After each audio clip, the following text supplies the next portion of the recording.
So, good day, good evening, or kung anong oras nyo man panoorin tong video na to. And for today's video, ang pag-aaralan naman natin is yung trigonometric substitution. Yan.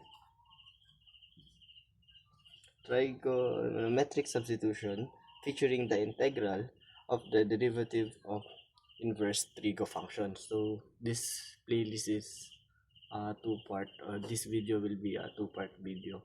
Pero dito muna sa part 1, di-discuss muna natin yung trigo sub or trigonometric substitution. So yan, let's go. Firstly, ano nga ba muna ang trig sub or trigonometric substitution?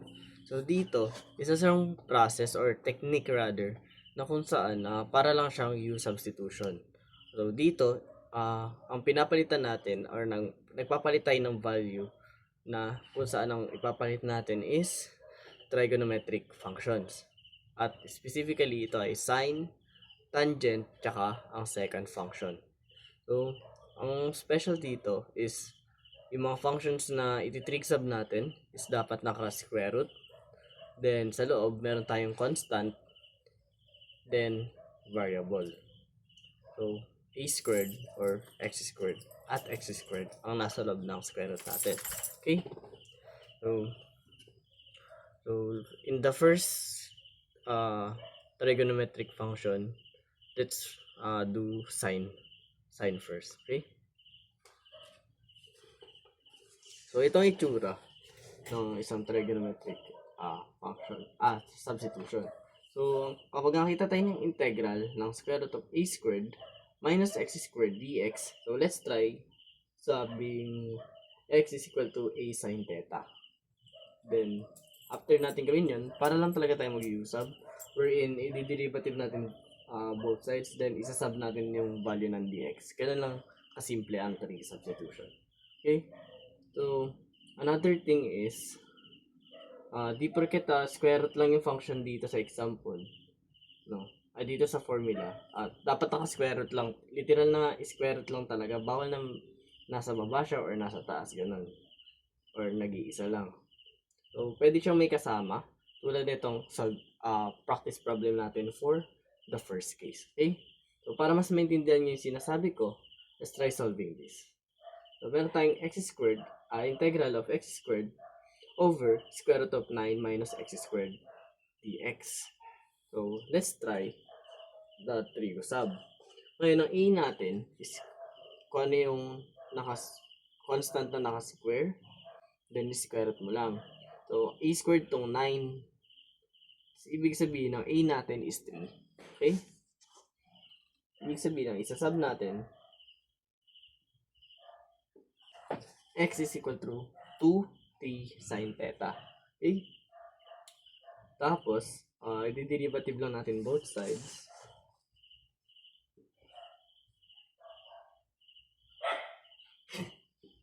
Meron tayong dx is equal to 3 cos theta d theta. So ngayon, itong dx pwede naman palitan ng 3 cos theta d theta. Then yung mga x, pwede natin palitan ng 3 sin theta. Okay?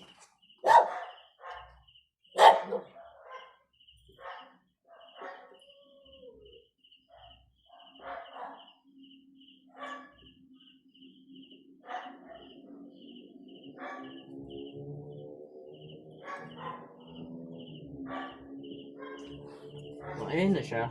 Okay? So, ito yung mag-i-itsura pag nag-trig sub na tayo. And then, ang next step natin dito is i-simplify natin yung problem or yung function rather. So, para madali natin makita kung ano yung mga pwede nating i-manipulate dito sa problem natin.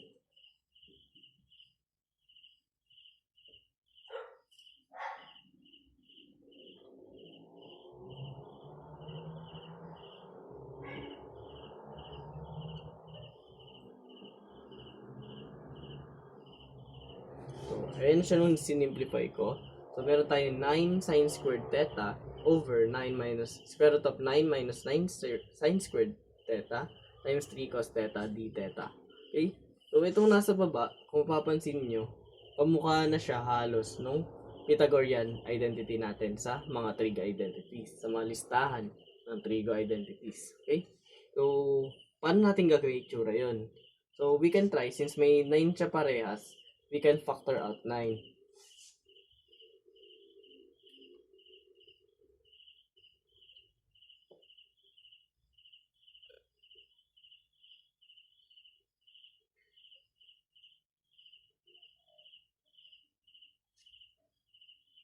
So, ayun ang itsura natin. So, 9 sine squared theta over square root of 9 times 1 minus sine squared theta. So, lagyan tayong parenthesis. Ayan. So, itong by rules ng sa square root, no? Kapag magkadikit yung, pag nakamultiply yung function sa loob, or yung constant and function, pwede mo siyang paghiwalayin. Okay? So, ibig sabihin, itong square root of 9, pwede mong i-take siya as individual. So, pwede natin i-square root yung 9, pwede i-square root yung 1 minus sine squared theta. Okay? So, simplify na natin.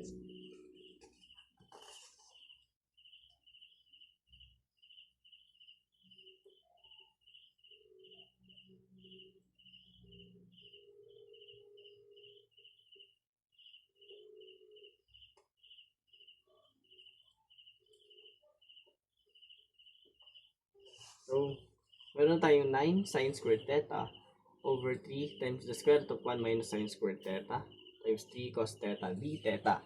And then, ito, Pythagorean identity siya. Wherein ang sine squared theta plus cos squared theta is equal to 1.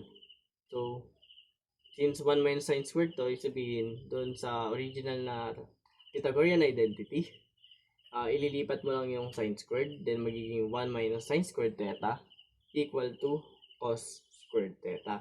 Then, take the square root of both sides, malalaman mo na yung value nito. In that case, ang value netong square root of 1 minus sine squared theta is cos theta lang din.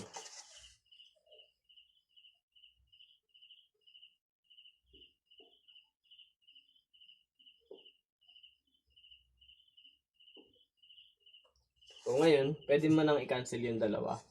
No, ito at ito. Pwede mo silang i-cancel. Then, matitira na lang sa'yo is 9 square root of 9 sine squared theta d theta. Ayan. So, from this, kung from ganito ka-complicated the problem, naging ganito na lang siya kasimple. Okay?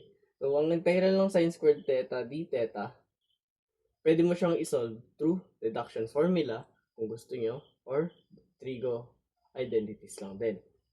So, to make things simpler dito sa video, magkagamit na lang ako ng trig identity. So, itong sine squared theta kasi, balita ko, equal siya sa 1 minus cos 2 theta over 2. So, ayan siya. Pwede natin equate dito at madali na siyang i-integral. So, pwede natin gawin yan. So, simplify ulit.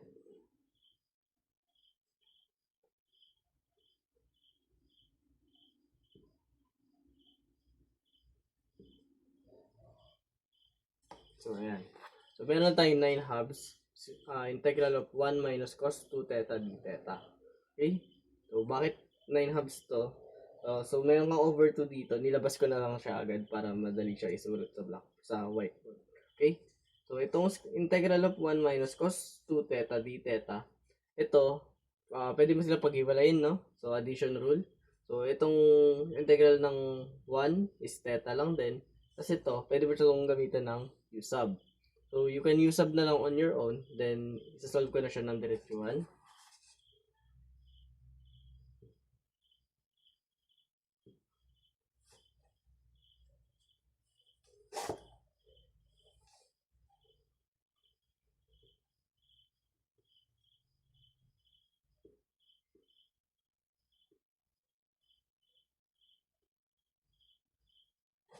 So, ayan. So, meron tayong 9 halves theta minus sin 2 theta over 2. So, tapos na ba tayo dyan? Hindi pa. Kasi naka-theta tayo. And dito sa problem, naka-x. So, anong gagawin natin para ma-eliminate yung theta? So, babalik tayo dito sa sinab nating value. So, yung sin, yung sin theta, pwede natin i-isolate. So, balik dito ko na ilagay.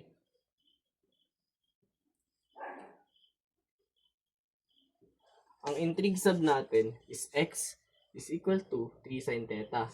Pero pwede natin siyang i-manipulate.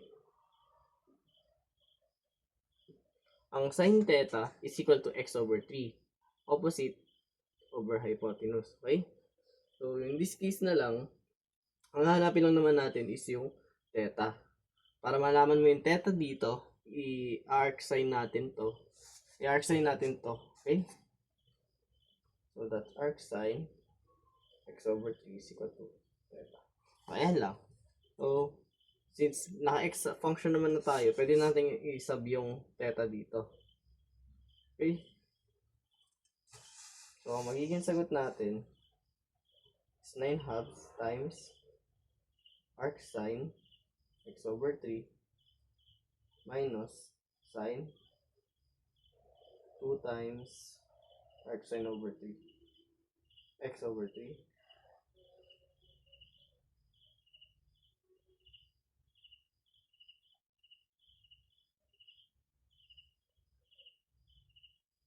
over 2 plus c.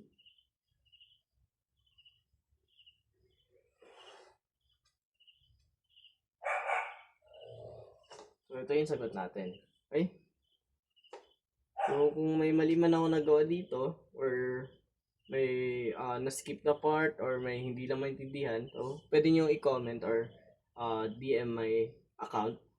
Kasi, tao lang din ako, nagkakamali ako, okay? So, medyo antok lang ako ngayon, baka lang kasi may mali ako nagawa, okay?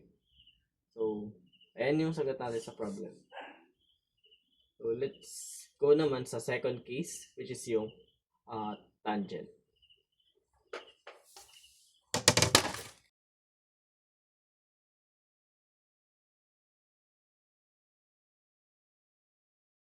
So, dito naman tayo sa second case natin, wherein ang kapag nakakita daw tayo ng integral ng a squared plus x squared, let's try x is equal to a tan theta. Okay? So, same process lang din, pero ang nagkaiba lang, ang gagamitin natin ngayon is x tan theta. A tan theta. So, para maintindihan natin ulit, let's try solving this. So, meron tayong integral ng dx over 16 plus x squared. So, ayan na naman. So, naka-fraction na naman tayo, okay? So, pwede pa rin itong gamitan ng trig sub. Okay. So, ang x natin, so same process, ang x natin is equal to kung ano yung a. Ang a natin dito is 4. Kasi 16 yung a squared, tapos square root ng 16 is 4. So, 4 tan theta. Then, i-derivative mo lang both sides. So, dx is equal to 4 second squared theta d theta. Ayan. So, pwede mo nang isub yung value dito.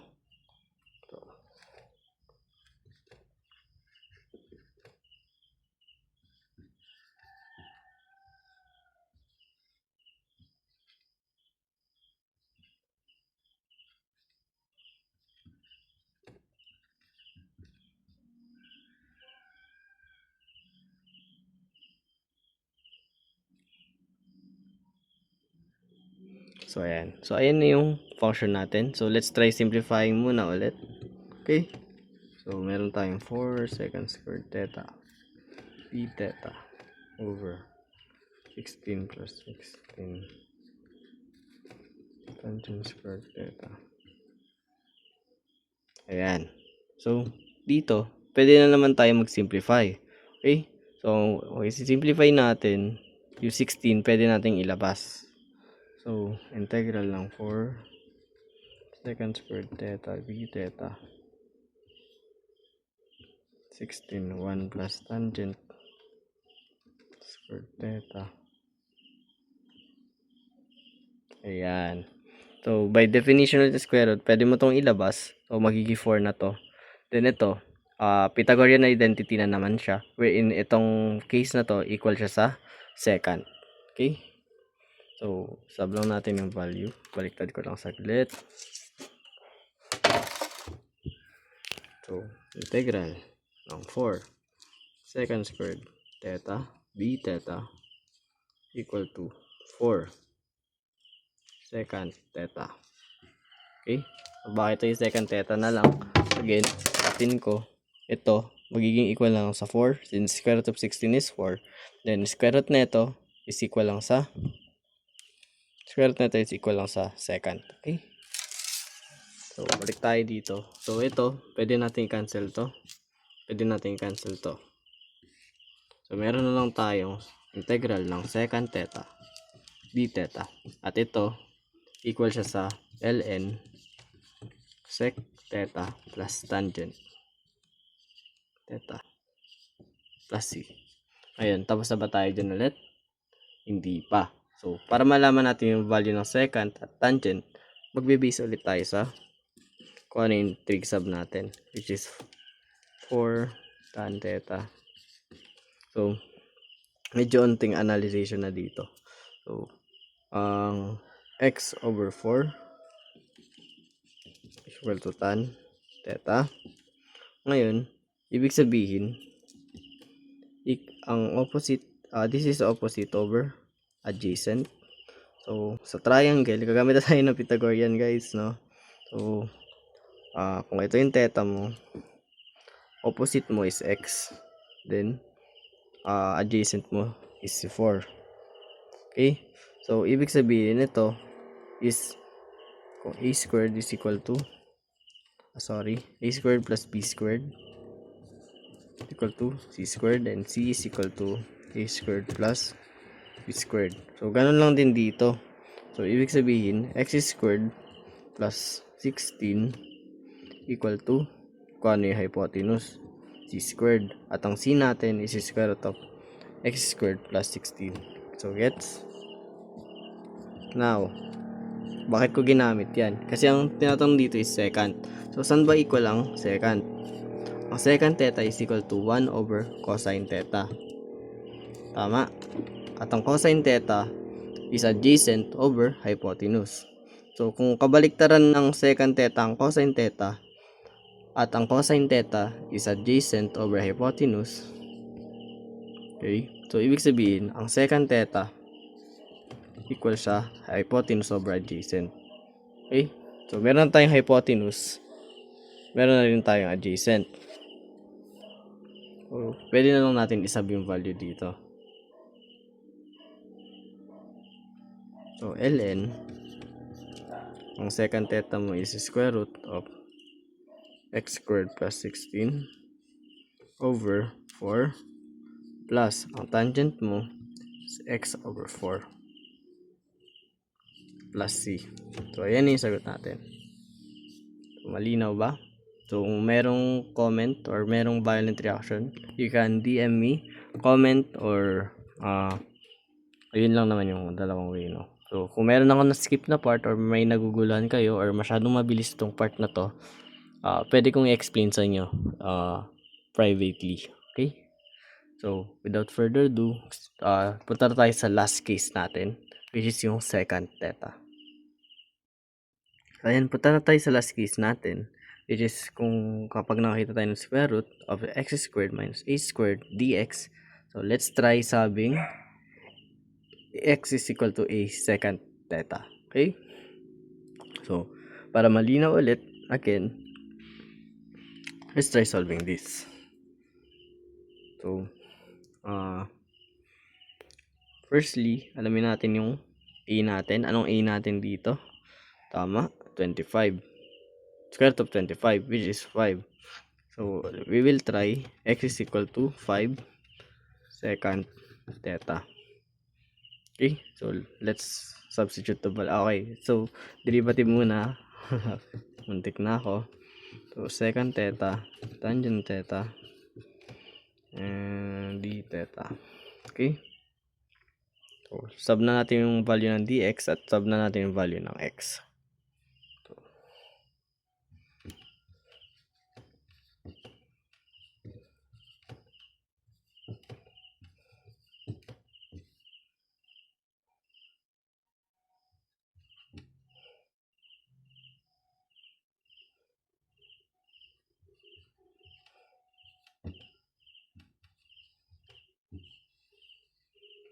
Ayan, so na-simplify ko na siya agad, okay? So, 5 secant theta tangent theta d theta over square root of 25 secant squared theta minus 25. So, ayan, pwede na naman natin to i-simplify. Wherein, yung 25 no? Yung 25, pwede natin ilabas. I-factor out natin. So, let's try doing that. 5 secant theta tangent theta d theta over 25 secant squared theta minus 1. Ayan, so 25. So, meron tayong ganito. So, ito na naman. So, meron tayong secant squared minus 1. Then, under siya ng square root. And that is equal to square root ng tangent squared theta. At ang square root nun will make it tangent theta is equal to secant squared theta minus 1 square. Yan. So, ito, pwede natin to palitan ng tangent. Then, yung 25, pwede natin gawing 5 para out of the square root na siya. Okay? So, let's try that. So, square root, integral of 5 secant theta tangent theta over 5 secant tangent theta d theta. So, ayan, pwede natin i-cancel yung 5. Okay, tama. And then yung tangent. So, matitira na lang sa atin secant theta d theta. So, ngayon, equal lang siya sa ln ng secant theta plus tangent theta. Again, meron na naman tayong meron naman tayong theta, no? Kailangan natin tanggalin yan, and we will use kung ano man yung trig sub natin. Okay? So, trig sub natin kanina is 5 secant theta. So, ang secant theta natin is x over 5. Now, ang ibig sabihin ng secant theta, again, hypotenuse over adjacent. So, sa right triangle, ang hypotenuse mo is x. The adjacent mo is 5. At ito ang theta mo. So, wala tayo ngayong opposite. Para malaman mo yung opposite, sa right triangle natin, so, b is equal to c squared minus a squared. Okay, yan siya. So, let's just sub the value para malaman ng opposite. So, O for opposite, no? So, x squared minus 25 or 5 squared. Then square root. So, itong value ng opposite natin. Okay? So, ang tangent is equal to tangent theta, sorry.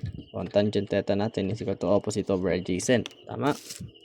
Then, ang opposite natin is square root of x squared minus 25 over adjacent natin is 5. So, ayan ang tangent natin. Okay? So, isasub lang natin yung mga values. So, meron tayong sagot na ln times secant theta natin is x over 5. Then, plus tangent natin x squared minus 25 over 5 plus c. So, dito na nagtatapos yung trig sub natin. So, kung nabitin kayo or masyado mabilis, again, you can contact me naman. So, pwede kayo magpaturo sa akin privately. Okay? So, next part ng video natin is i-introduce ko na yung integral ng derivative ng inverse trig of functions. And I'll try na i-derive kung saan nga ba galing. Okay? Saan galing yung formula na yon. So, clue lang doon, trig sub ang gagamitin natin. So, siguro assignment ko na sa inyo yun, no? So, try using trig sub sa mga derivative ng inverse trig of functions. Then, you can, comment, pwede ba i-comment yun? Or PM na lang sa magiging sagot nyo. Okay? So, yun lang. Thank you for watching. Bye-bye.